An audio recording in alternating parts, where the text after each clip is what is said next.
salaamaaleykum Sénégal ngi maaleykum salaam Sénégal ngi na nga def sawa. voilà jërë ngeen jëf ci waxtu bi ñu yegsi nañ kon ci waxtu bi ñoo dalalee suñu gan le grand entretien Ramatoulaye Sarr di jégalu nag ci retard bi ma bàyyi la suñu gan tey. jërëjëf Arona ñu ngi lay nuyu auditeur rajo Sénégal suñu gan tey nag mi ngi tudd Pape Sandiouur Dieye moom mooy président du comité interprofessionnel riz du Sénégal ñu ngi lay nuyu monsieur Dieye di la dalal ci Salam Sénégal. merci Rahma maa ngi lay fay bu baax a baax di nuyu téléspectateurs yi ñuy seetaan yëpp. ak auditeur rajo Sénégal ak auditeur rajo Sénégal. ñu ngi yokk alors xam naa waxtu gi li ñuy dese ci simili bëreetul dañuy dugg rek ci seen filière bi ndax jamono yi yëpp ñi ngi gis jafe-jafe yi nga xamante ne am ngeen ko ba yëkkati ci seen kàddu gis nañu sax jëwrin gi ñu dénk wàlla njënd meeg njaay mi mujjee wax ci importation bi gel beeg loolu yëpp def nañ ko fi tey lan moo leen gën a metti ci filière boobu jafe-jafe yi ngeen ciy gën a jànkonteel. merci beaucoup waa comme ni nga ko gisee rek. yàlla dafa dogal depuis 2025 la campagne contre sécheresse chaude ñu defoon une campagne record vraiment defoon 300 et quelques mille tonnes de paddy. bi ñu commencé les transformations à hauteur de 37 000 tonnes de riz blanc ñu waroon vraiment commencé commercialiser ñu am ay jafe-jafe ñu waxtaan ak ministère bi am benn enlèvement bu ñu ci jotoon def. Par la suite ñu demaat pour la campagne hivernale pratiquement environ ay 2000 tonnes de paddy. ñu gisaat ni jafe-jafe yi mi ngi persister parce que boo cumuler les deux campagnes benn ñaari enlèvement lañ fa def benn bu 6000 tonnes benn bu 1000 et quelques tonnes mu nekk 7355 tonnes au total. loolu vraiment moo waral yëngu yi nga doon gis fan yi passé waaw bi loolu amee tamit jëwrin bi jël na si ay mesures mais may leeral rek. que ni depuis lors ñun ak moom tooguñu. jotaguñu discuter si dara amul benn échange bu am suñu diggante ak moom. waaw ndax dégg naa ñu ni waxtaan nañu ak Cerise parce que benn filière moo am Sénégal mooy le comité interprofessionnel riz du Sénégal te yàlla dogal na man maa ko jiite. te amagul benn jataay ba nga xamee ni am nañ ko ak jëwrin bi moo xam ñu toog wala benn courrier buñ ko envoyé sauf que démb. signé nañu PV rencontre bi nga xamee ni organisé woon nañ ko ak acteurs yi ne ci filière bi yëpp. mesures yu ñu ci jël pour gàttal rek vraiment tey bëggoon nañu sax fexe mu jàll ci presse nationale bi. mesures yi lan la. mesures yi ñu jël mi ngi ak man parce que vraiment li ñu jàpp ni mooy solutionner jafe-jafe yi nga xamee ni am na ci mainventerie sénégalais. ñun dañu jàpp ni bu fekkoon ni plateforme. de commercialisation du riz sénégalais bi nga xamee ni signé woon nañu une convention avec le ministre Alioune Sarr en 2015 bu fekkee ni renouvelé nañu ko appliquer mesures yi nga xamee ni ñoo si nekk jàpp naa ni benn jafe-jafe dootul am. léegi wax ñi ci mesures yooyu lan la. waaw mesures yi nga xamee ni jëloon nañ ko dañu waxoon ni nañu fexe ba importateur bu bëgg a jëndi ceeb ci bitim réew na nga. jënd fii ba pare 10% ci quantité bi nga bëgg a importer. loolu bu fekkoon dañ koy appliquer ñun du ñu am benn jafe-jafe parce que pratiquement li ñuy produire yëpp buñ ko transformer ça ne dépasse pas les 200 000 tonnes. or que boo xoolee li ñuy importer ça tourne autour de 2 200 000 vers 300 000 tonnes. donc bu ñu appliquer les 10% dama jàpp ni problème mu mainvente du am Sénégal. léegi nag mesures yi nga xamee ni jël nañ ko suñu rencontre bi passé bi ci jiitu mooy ñu renouveler convention boobu bi nga xamee ni moo ci topp ñun dañu demander à ce que vraiment prix bi comme monsieur le ministre jël na décision moom ak ñi mu àndaloon ci rencontre bi mu wote woon ni dafay baisser prix bi de 20 francs parce que moom personnellement moo convoqué woon acteurs yëpp ñëw toog ñu def les comptes d'exploitation parce que am na la nga xam ne kenn du ko làmb bi ñu defee compte d'exploitation yi fixé prix bi à 350 francs transformateurs yi dem jëli ay crédit ci banque bi pour mën a transformer seen ceeb jënd ceeb transformer ko jaay ko bi loolu amee jëlaat na mesure ni non dafay fay maintenant 280 le kilo plus 50 francs de subvention ça nous revient à 330 donc am na une baisse de 20 francs le kilo loolu vraiment bi ñu waxtaanee ak riziers yi ak jafe-jafe yi ñu am ak bëgg a jàppale sénégalais yi metti na mais dañ ko accepter waaye nag dafa am tuuti lu si ne la nga xamee ni gënaluñu mooy transformateur bi déjà dafay fay producteur bi 30 francs de subvention du paddy moom moo koy porter donc bu bëggee retourner waat ñu ne que da ngay porter waat 50 francs sur le riz blanc dafay poser problème beneen jafe-jafe bi gën a nekk foofu nag mooy crédit bi ñuy jël LBA au niveau de la banque agricole dañu am tiers détenteur muy ACE global ñi ngi sur le terrain prix bi nga xamee ni vraiment moom la ministre bi bëgg a appliquer nga xamee ni importateurs yi dañuy fay 280 subvention bi ñu jox ñu lettre de confort pour les transformateurs loolu mënul nekk pour ñun parce que buñ ko defee pour ñu enlever dafay nekk jafe-jafe parce que banque bi boo versé wul les 330 pour nga enlever tiers détenteur bi du la bàyyi pour nga def enlèvement donc vraiment loolu jafe-jafe la bëgg nañu ministre bi nu mu mën a def ndax mi ngi wax ni dinañu toog pare nañu vraiment pour toog pour waxtaan pour trouver ay solutions pour les Sénégalais mais foofu moom il faut que mu jàppale ñu si beneen mesure bi mooy bëgg nañu su mënee nekk ñu taxawal un comité de suivi des autorisations d'importation muy les DIPA yi nga xamee ni moom ngeen di dégg parce que loolu bu amul ñun bu ñu waxee arrêté nañu tamit ñun gëmuñu ko parce que biñ ñu waxee arrêté nañu 6 mois de consommation la ñu stocké ak léegi dépassé na les 8 mois donc arrêt boobu ñun amuñu si mënuñu ko sentir parce que moo tax ñuy demander un comité de suivi des des autorisations d'importation beneen mesure bi si topp mooy il va falloir que aussi ñu mettre en place un comité régional des enlèvements dinañu permettre lépp lu ñu enlever war fay subvention bi ñu mën ko contrôler parce que période bii may wax ak yow am na ay factures yu ñu dugal ministère te vraiment ñun les transformateurs d'accord ñu si parce que enlèvement yooyu bi ñu koy def mooy 6000 tonnes yi ñu enlevé au mois de novembre kenn jëlagul mesure bi nga xamee ni mooy la subvention de 50 francs mois de mars passé le 5 mars le ministre bi jël dogal boobu kon bu ñu bëggee arrière ba novembre ni enlèvement yi ñu defoon dañ koy facturer te yëg nañ ni sax facturer nañ ko mi ngi ministère loolu ñun vraiment les acteurs duñu si d'accord alors yéen fi mu nekk suñu xayma 448 000 tonnes la ñu wax moom mooy mévente bi wala ëpp na ko non mévente bi à ce jour parce que day évoluer chaque jour à ce jour ñaata la 16 000 tonnes de riz blanc moo nekk dans les rizeries oui mais nag am nañ fa 41 000 tonnes de paddy boo calculer potentiel bi ça tourne autour de 41 000 tonnes de riz blanc ok loolu tey moo fi nekk sans compter nag magasin producteurs yi ak récolte bi nga xamee ni ñu ngi koy xaar di escompter vraiment une production de 294 000 tonnes de paddy mais yéen tey aussi dafa am loo xamante consommateur bi dañ koy seetlu ci seen production bi qualité bi aussi dafay des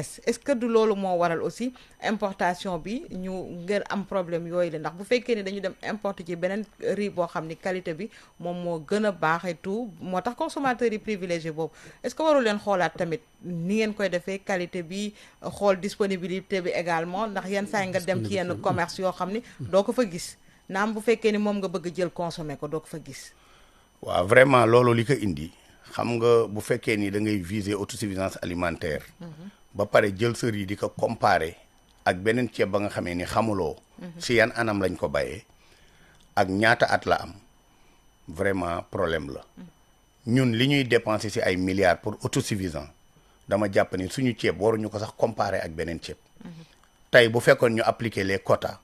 yi nga xamee ni jëloon nañu ko ceeb bi dafay nekk ci marché national bi yëpp mais problème bi am mooy ceeb bi dafa wàcc au niveau mondial bi mu wàccee au lieu ñun ñu arrêter importation bi ou bien la mise en marché jël suñu ceeb yóbbu ko ci marché bi mu accessible ku ko bëgg a jot ko defuñu loolu nag mi ngi dépendre ci commerçant yi rek ak ministère bi parce que ministère une fois mu arrêté la mise en marché du riz importé commerçant yi moom dañuy commercialiser rek amuñu choix dañuy dellu ci vallée bi mën a commander ji le riz sénégalais indi ko par rapport ak qualité bi aussi qualité bi ñu am riz importé amu ko parce que ñun dañu am ay rizeries de dernière génération vraiment loolu dinañ ci gën a liggéeyaat pour mën a def communication ba nga xam ne dinañu xam ne amul benn jafe-jafe parce que autant lu nekk gis nañ ko fi gis nañ fi sax ay importateurs yu doon ñëw vraiment di jël suñu ceeb suñuy saaku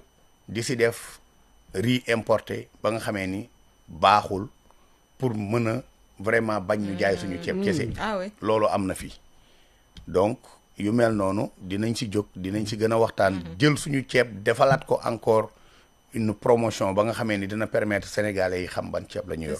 importateur yi nga wax nga également état bi pour distribution parce que Ramatoulaye da ko wax sànq disponibilité bi man tey su ma soxlaa ceebu mbay mi du ma ko gis. waaw léegi loolu li ko indi mooy li ma doon expliquer bu fekkee ni ñun dañu am yenn stock yi dafay baax ñu arrêter la mise en marché du riz importé. commerçant bi. moom dafay jënd di jaay kese. su boobaa dafay commander au niveau de la vallée mais bu fekkee ni commerçant bi bii moo gën a yomb. mu gis ko du commander riz de la vallée te bu ko commandé wul ceeb bi nu mën a àgg fépp. parce que bëri na ay sénégalais yuy wax ni gisuñu riz sénégalais. mais tey riz de la vallée bi ci boutique bi ñaata la fay jar au détail. non au détaillant boo demee ñoom ñi ngi jaayee ñun. 350 le ministre fixé woon. boo demee ba si détaillant bi mi ngi doon jaayee 375. moom moo gën a moins cher que parfumé bi alors. non parfumé bi dafa wàcc. 400 dafa wàcc dafa wàccaat. parfumé bi dañ ko wàññiwaat loolu moo. mais pourquoi yéen seen bos gën a cher tamit. waaw mais loolu moom laa doon expliquer léegi. ñun dañuy viser autosuffisance alimentaire. li nga xamee ni dañu koy dépenser pour autosuffisance. loolu moo tax coût bi élevé. comme li ma doon expliquer rek ñun boo xoolee de la production à la consommation dépenses yi nga xamee ni ñun dañ koy couvrir boo demee à l'étranger amu fa parce que li ñuy utiliser yëpp daf ñuy jógee bitim réew. jël leen engrais yi ñuy utiliser bitim réew lay jógee taxes yi si état di teg. soo ko indee si producteur bi vraiment coût bi dafay élevé de trop. boo jëlee les moissonneuses yi nga xamee ni moom la ñuy utiliser xam nga moissonneuse buy jar Chine 10 millions ñu indi ko Sénégal état jënd ko 35 millions jaay la ko 13 millions. donte subventionné na sax prix bi dafay élevé.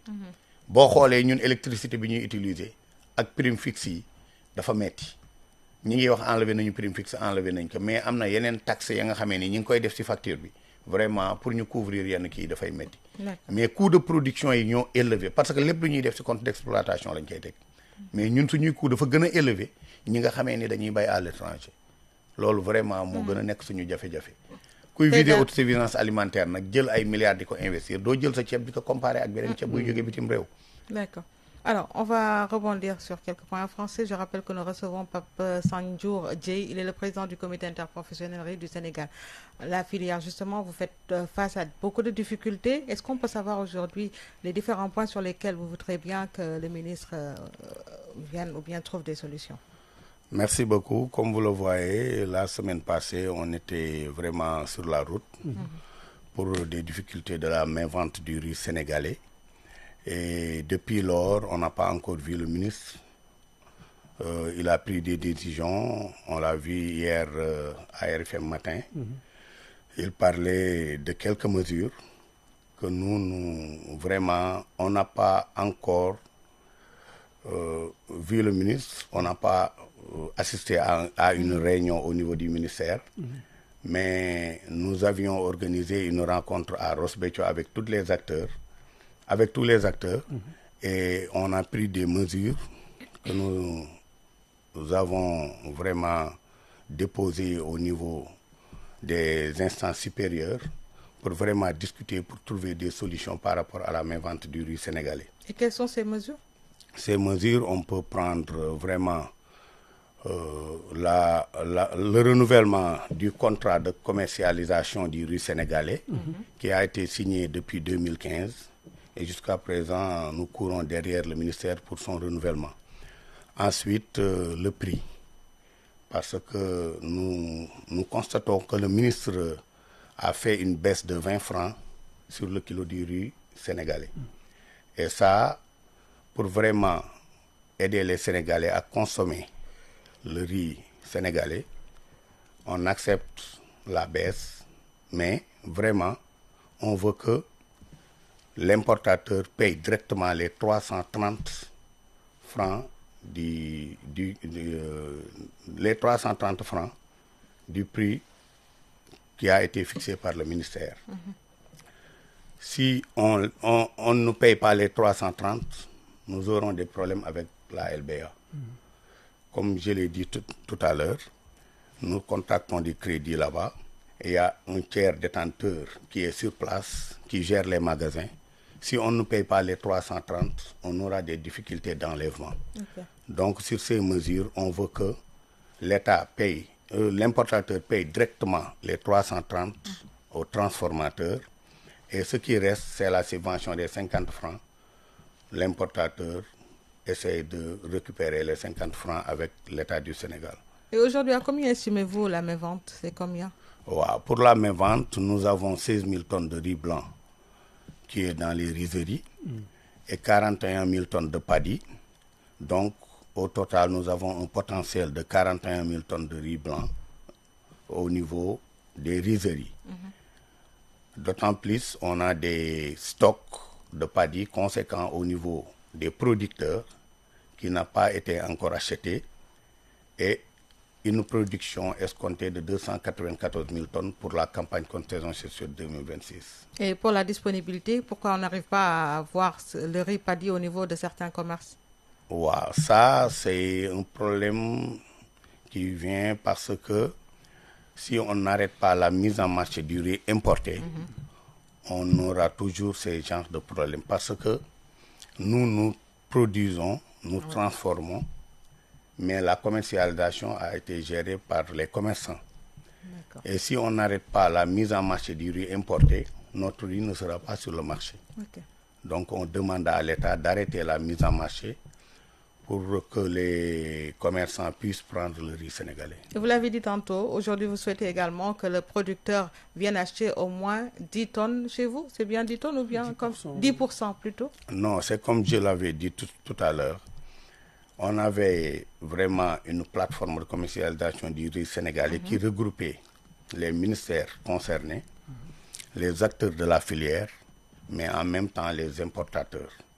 Et sur cette plateforme, on avait pris une mesure que l'importateur, avant d'acheter du riz à l'étranger, il va prendre 10% du riz sénégalais. Et cette mesure, si on l'appliquait, on n'aurait pas de problème. Parce que nous, tout ce que nous produisons, la plus grande partie passe par les rizeries. Mais ce que nous avons au total, ça tourne autour de 200 000 tonnes de riz blanc. Or que nous importons plus de 1,2 milliard vers 300 000 tonnes. Donc si on applique cette mesure, on n'aura plus de problème de mévente. Merci. Merci beaucoup, M. Pape Sanjour Dieye. Il est le président du comité interprofessionnel riz du Sénégal. Salam Sénégal vous remercie. Ok, merci beaucoup. Ñu ngi sant ñëpp di jéggalu aussi si retard bi ñu accusé. Li ko waral rek mooy vraiment embouteillage yu Dakar bi. Mais ñu ngi leen di sant bu baax di leen gërëm di jéggalu ñu ngi ñi nga xamee ni ñoo ñu doon xaar ñëpp. Merci beaucoup. Te di talal suñu loxo le ministre du commerce. Di ko wax ni pare nañu pour vraiment ñu toog waxtaan. Pour jéem a fexe ba trouver ay solution. Merci beaucoup Ramatoulaye. Alors li ñu waxtaan ak sunu gan Papa Sanjour Dieye, Adja Fatou Sarr mooy fii toog ubbi leen bu mu jokkoo bi yéen mbokk auditeurs yi ngeen mën ci réagir. Salam Sénégal incha allah 6 heures du matin suba naa dellu si. Salam alaikum Sénégal ngi maaleykum salaam Sénégal ngi nanga def sawa Sénégal ngi maa ngi fii